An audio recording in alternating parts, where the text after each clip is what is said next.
Hey, Chris. Welcome to today's writing vlog. Or at least today's segment of it. This thing's gonna be lasting, I don't know how many days. Just until I have enough content and until I can actually get my thoughts in order. Yeah. So, for those who don't know, which is all of you, since I've never done a writing vlog before, I already have a story. Uh, very much, like, this map is of the entire world. I made this when I was 13, 2023. That's how long I've been working on this. But because I like to torture myself, I've decided to not do that and just to start from scratch on a story. Because my brain is of a squirrel. Yeah. Currently working with 0 right now. Nothing, 0 zip zilch. I got nothing. So, just wanted to make that clear. You are about as educated as I am in this right now. Oh lord. As far as I know, it's like I have 2 things I'm certain of. 1 thing I'm certain of. I want this genre. Either sci-fi or cozy fantasy. Maybe it'll be a cozy sci-fi. Who knows? Not me. Just my best bet right now is just to scroll Pinterest. Let me pull it up. Just scroll Pinterest and hope I get some ideas. Why do I do this to myself? I've been asking myself that question all day. And I still don't have an answer. So, yeah. This is gonna be fun.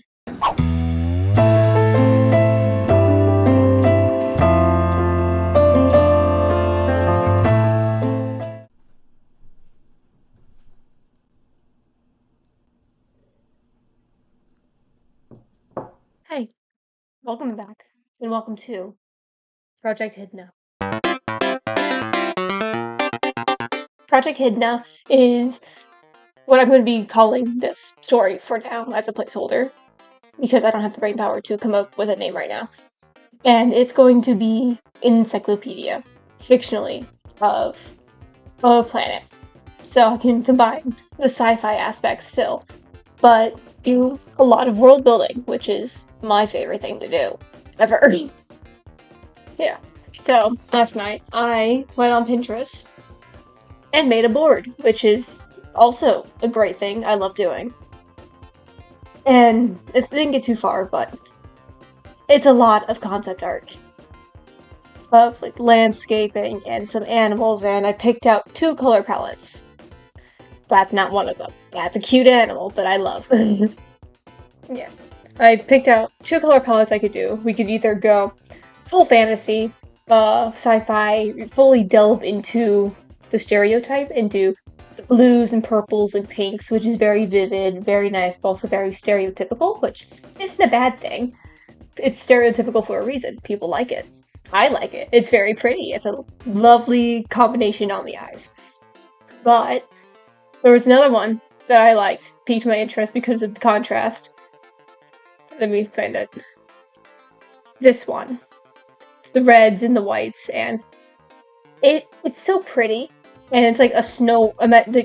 It's blood upon the snow, you know, a lot of contrast, and it's just so enticing. But I'm not quite sure yet because those options are wonderful. Yeah. So main composition is going to be mainly of journal entries from our protagonist. Don't know who that is yet. It's gonna be about the flora and fauna of the world, because she's a researcher. Or he, I don't know. They are a researcher. And there's also gonna be mixed in journal entries from the previous researcher that was on that planet, as well as communication,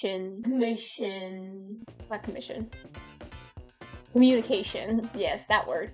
Communication lines between, our research protagonist and the station that they came from. Don't know where that is.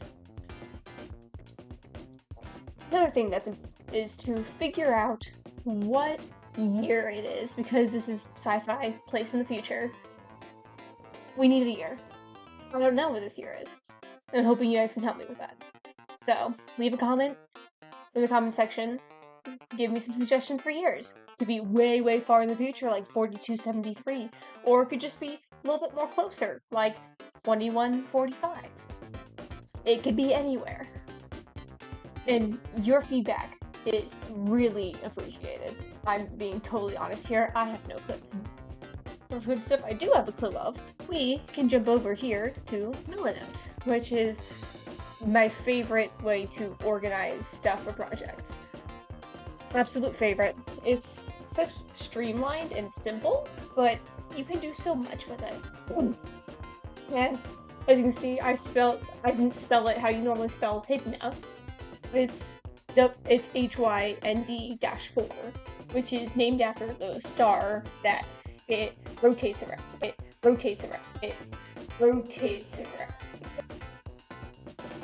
Orbits around. Yes, that's the word. Orbits. It's the word that it's the star it orbits around, and it's the fourth planet from said star. So it spells out Hydna, who, for the uneducated, was a Greek diver. And because most planets are named after Roman gods and celestial bodies, but also Greek because the Romans are thieves and stole that from them. So yeah, we have Hydna, or HYND-4. Yeah, so we have fauna, flora, and general planet information. I'm also gonna make a board for character information, because that's also very important. We need that. Characters, kind of important. And we also probably need some plot.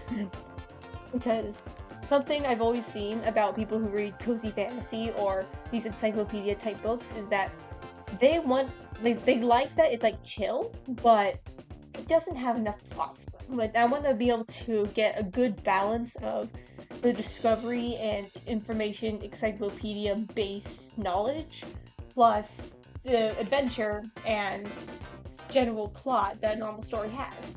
Good balance, because I love world building. I want to do extra world building for this.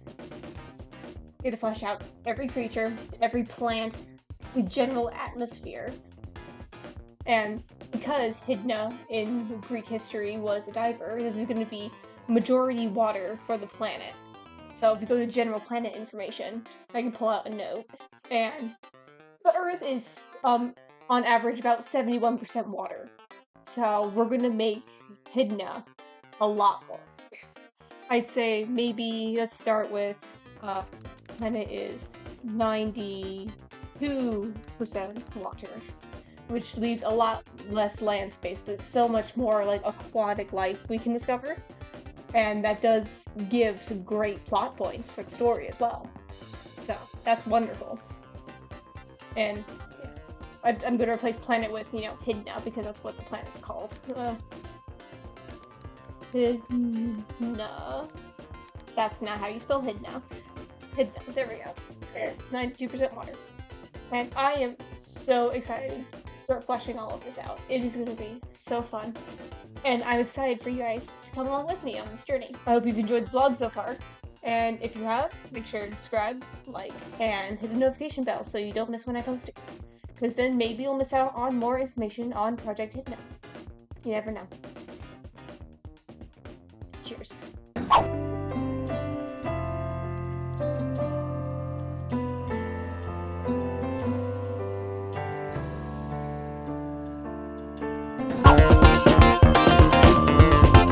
Hey crows! So today I wanted to walk through some progress I made on the flora and fauna and general atmosphere of Project Hydna. Sorry, I blanked for a moment on what my own series was called. Wow. Goes to show my memory skills. Okay, well, anyways, so far I've gotten a few plants and animal species down, as well as general knowledge about the planet as a whole. So, in general planet information, I have this written down. So I'm going to be reading from that for you. Hydna is a planet that revolves around the star Hynd, which is where the Hynd-4 comes from, because it's the fourth planet from that sun, which is a red star. And I decided to go with the red and white color palette that I showed you earlier in the video to add some nice contrast a bit in the nature of the planet, because I figured that would be very interesting as a plot point, and possibly just in general, from a biological standpoint, is actually very interesting. Biological and botanical, I guess, because of the contrast between what makes the grass super white and the plant such a vivid red, and why and how that affects the plants. I don't know, I'm a bit of a biology nerd when it comes to making stuff up for stories. Not so much when it comes to actually figuring stuff out in real life, though. That's a bit weird. But yeah, regardless, the days on Hydna are about 16 Earth hours long, and these days are referred to as a ver, V-E-R, and like one singular day is a ver, two are vers, which comes from a Latin word. I forgot which one. I did research on this, I swear. I just didn't write it down. And for its entire orbit around its center star, it takes about 567 Earth days, which translates to 850 vers on the planet. Very long years, yes. Yeah, it does make sense, because considering it's the fourth planet from the sun, it actually has a shorter orbit than Mars does, which comes to show how different solar systems interact with each other in comparison to how ours interacts with itself. If that makes sense. I could just be shooting out nonsense. Well, I hope this is entertaining for you guys. Regardless, the water on the planet is the only source of oxygen that is actually accessed in said planet, because its atmosphere is made up of a combination of hydrogen and nitrogen.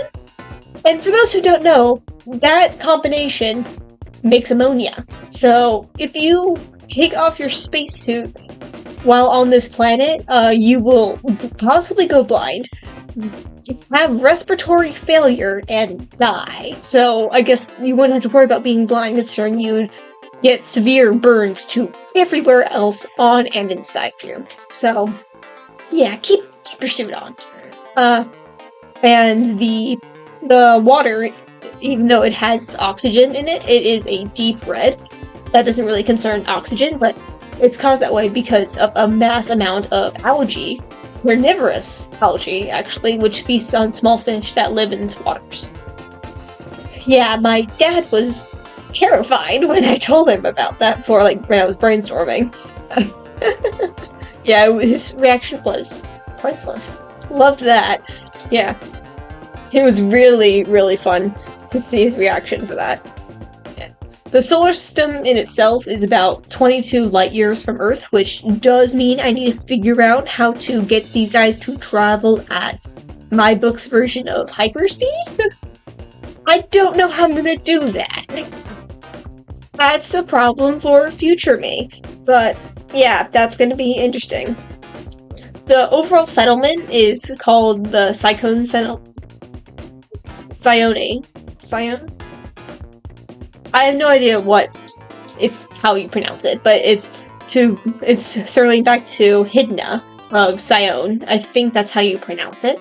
I could be totally wrong. Editor me will check on that. Editor Maze here. Apparently it's Hydnia of Sion.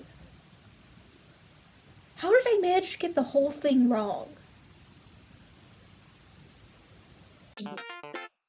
Yeah, so regardless of how you pronounce it, that's the name of the settlement because that's where she originated from in Greek history. And the settlement is placed on a cliff overlooking the water at least some of the water, considering this planet is mostly water. Yeah. And it has to be made entirely of iron, because if it wasn't, then slowly the outside would get eroded by the ammonia in the atmosphere, and would kill them in their sleep, probably. So it was either iron or steel, and I figured iron would be the better choice. So there's that. Hydna is about half the size of Earth, so it's quite small in regards to planet sizes, and it has 3 moons, which actually did give names. Let me go find them. Okay. We have Silius, which is named after Hydna's father in Greek history. Oceanus, who was a water god in Greek mythology, and Nereus, who was also a Greek god of water. There's a lot of water mythology in Greek, which probably has some relevance. I have no idea. I am a Greek nerd, but not to that extent. Wish I was. Yeah. There's a lot still to go when it comes to this, but yeah, it's a lot. There's no chlorophyll at all on the planet, which means I have to make up a new compound that makes it so these plants work. Chlorophyll would not work on this planet, considering its severe lack of oxygen in the atmosphere. Oh, okay. Mike is falling. Stay still, please. I paid good money for you. Stop moving. Yeah. Overall, there's so much work to be done on this, and I am loving every second of it. Hey, Editor Maze here to bring you a shameless self-plug. I do editing commissions. Whether it's for a story or a script, I have an editing service in my card linked both in the video description and in my channel description. I do several different editing services, all with their own prices. But if you wanted me to do an editorial assessment, that is free of charge for up to 15,000 words. Anything above that will be charged by the chapter, or by whatever we decide the metric is if your thing doesn't have chapters. I hope you've enjoyed this journey so far into Project Hydna, and if you did, good. If you didn't, I'm sorry. I hope you all have a good day,